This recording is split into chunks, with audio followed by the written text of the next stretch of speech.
চলেছে কিছু বলবে? আগে তো এখানে সবকিছু সিজ করতে হবে, তারপর তো কোর্ট জানে। শোনো, আন্ডার কভারের কাজ ছেড়ে দাও। আমি চাই না মোটো সবসময় প্রেসের সামনে ফুটেজ নিক। বকতে দাও ওকে। আমি তো ভয় পাচ্ছিলাম তোমার কিছু না হয়ে যায়। কি বললে তুমি? আমি ভয় পাচ্ছিলাম তোমাকে নিয়ে। আরেকবার বলো। আমি ভাবছিলাম তোমার কিছু না হয়ে যায়। কেটে লেনদেন করবেন। নাম্বার 1, মাত্র 100 টাকা থেকে শুরু করে ডিপোজিট এবং উইথড্র করার সুবিধা, তাই 500 বা 1000 টাকার উইথড্রর কোনো ঝামেলা নেই। নাম্বার 2, দক্ষ এজেন্ট, যে কোনো সমস্যার মাত্র 5 থেকে 10 মিনিটের মধ্যে সমাধান দিয়ে থাকেন। নাম্বার 3, সেন্ট মানি বা ক্যাশ আউট খরচ দেয়া লাগবে না, তাই বিকাশ, নগদ বা রকেট থেকে সহজে লেনদেন করতে পারবেন। এছাড়াও রয়েছে 24 ঘন্টা কাস্টমার সার্ভিস, তাই প্রতারিত হওয়ার ভয় নেই। তাই সঠিকভাবে লেনদেন করতে এখনই যোগাযোগ করুন স্ক্রিনে দেওয়া হোয়াটসঅ্যাপ এবং ইমো নাম্বারে।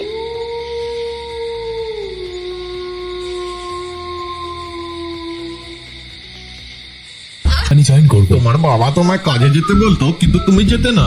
এখন হঠাৎ করে যেতে চাইলে উনি তো রেগে যাবেন।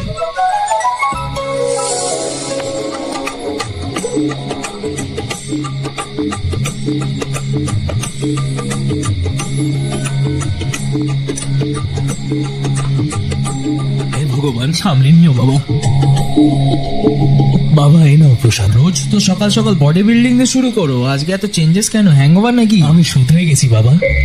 আমার স্বপ্নে পাতাল বাবা এসেছিলেন আর আমাকে বলল যে নিজের বাবার কথা শুনলে আজ স্টান্টম্যান হতে হতো না, সুপারম্যান হয়ে আকাশে উড়তিস। আমি বাবাকে জিজ্ঞেস করলাম তাহলে দুটোর মধ্যে তফাৎ কি?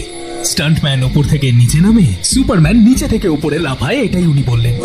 আমি ডিসাইড করলে আজ থেকে আমি তোমারই বলা রাস্তায় চলবো আর তুমি সে ব্যস্ত থাকবে। কার্তিককে নিজের সঙ্গে। বাম দিকটা তো খালি না, আমি ওই দিকটা দেখে নেবো।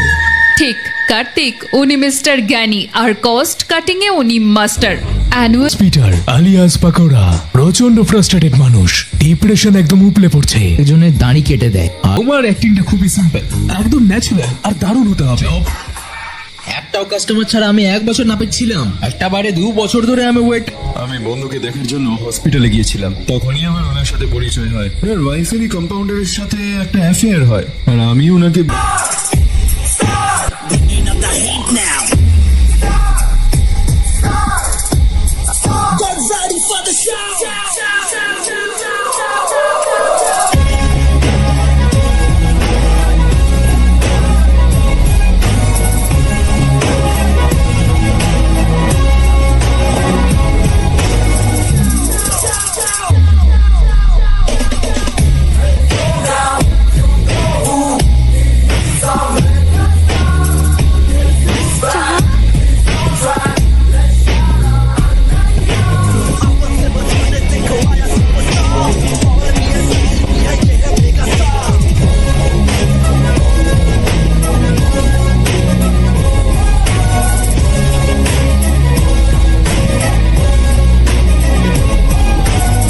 আমাকে দেখেই ভয় পেয়ে গেলে নাকি?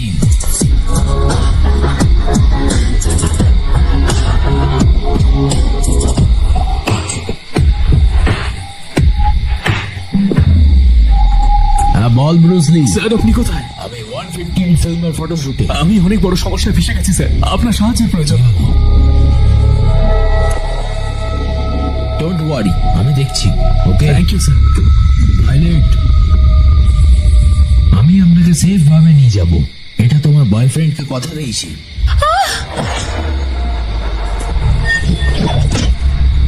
জাস্ট একটু টাইম গ্যাপ ছিল, কিন্তু টাইমিং এ গ্যাপ একদম হবে না।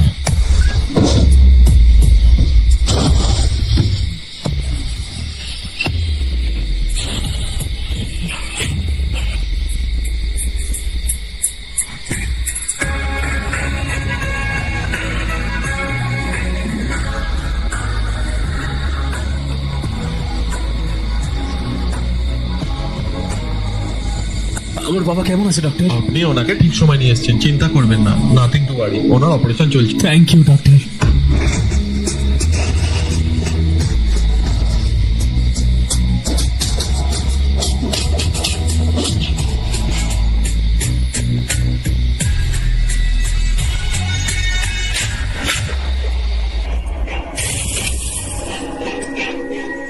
কি হলো? এমন করে কি দেখছো? একদম আমার বয়ফ্রেন্ডের স্টাইল। কি বললি রে তুই? এটাও একদম আমার বয়ফ্রেন্ডের স্টাইল। আরেকবার বল তো দেখি। আমার বয়ফ্রেন্ডের স্টাইল একদম আপনার মতো। এটা একদম কারেক্ট মিটার বলেছো। এটাও একদম এক। ও আমার সব স্টাইল কপি করে নিয়েছে।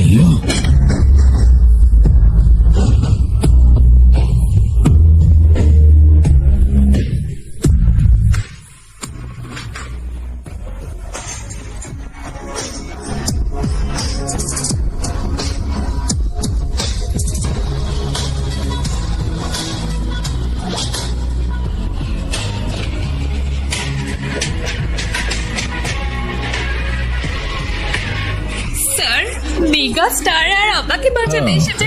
I am so It's all lucky. right. Thank you.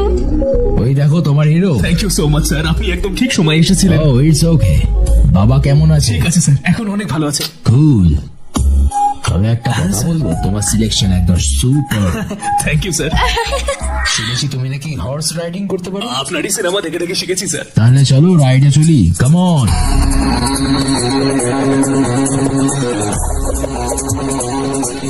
Sir আপনার পারমিশন থাকলে। Thank you.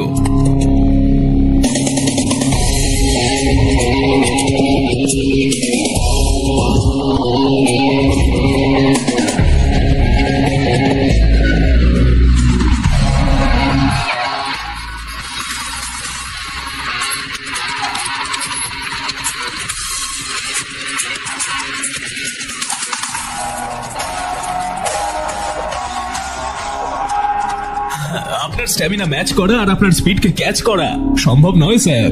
আমার স্ট্যামিনার আর স্পিরিটের রহস্য হলো আমার ফ্যান্স, তারা অপেক্ষা করছে। See you, good luck. Thanks sir.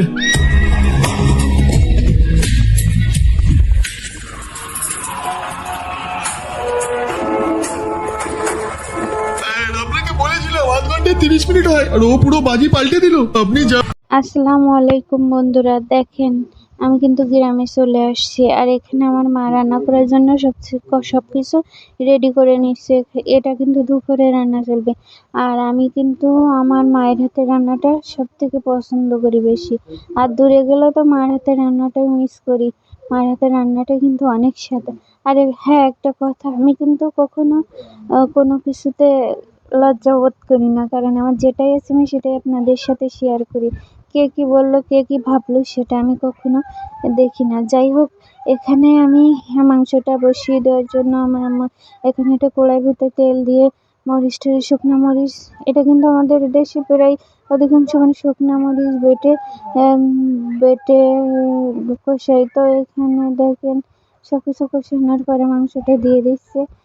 তো আমি এখানে বললাম যে মাংসটা আমি একটু কষাই। ও বললো ঠিক আছে। তো আমি এখানে মাংসটা কিন্তু কষাতে আছি।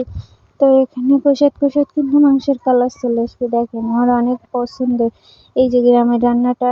আর লার্কি ছোলা, এগুলো আমার কিন্তু অনেক বেশি ভালো লাগে। আর মাংসের কালারটা দেখে অনেক মনে হবে যেন কত স্বাদ, কত টেস্ট।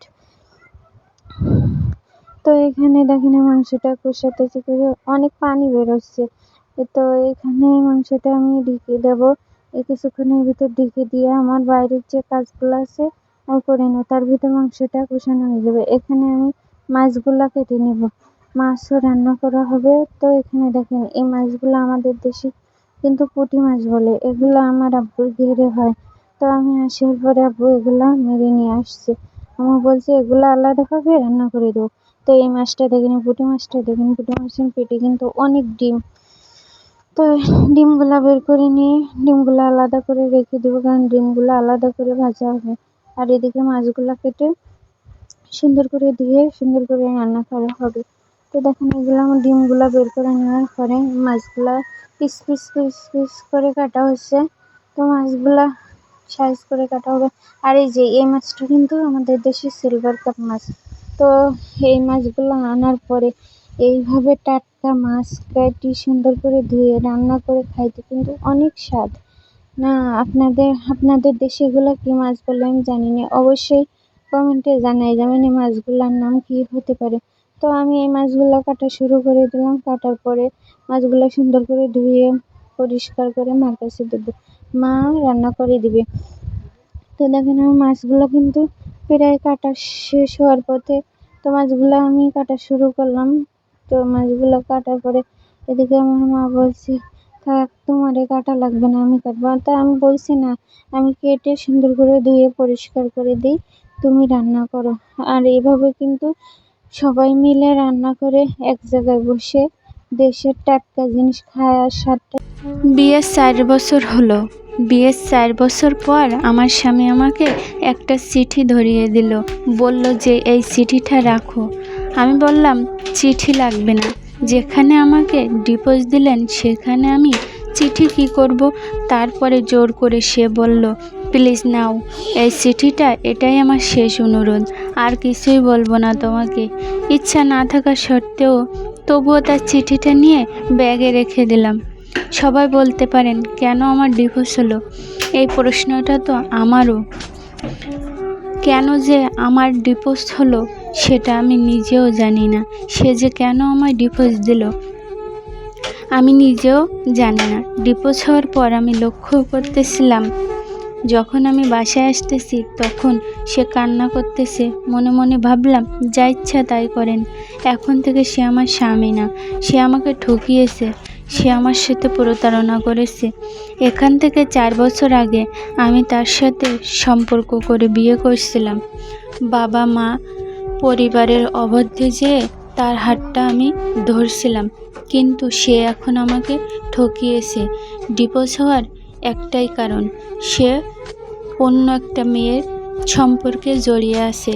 এখন বলে তাকে আমার আর ভালো লাগে না, সেও অন্য নারীতে আসক্ত হয়ে গেছে।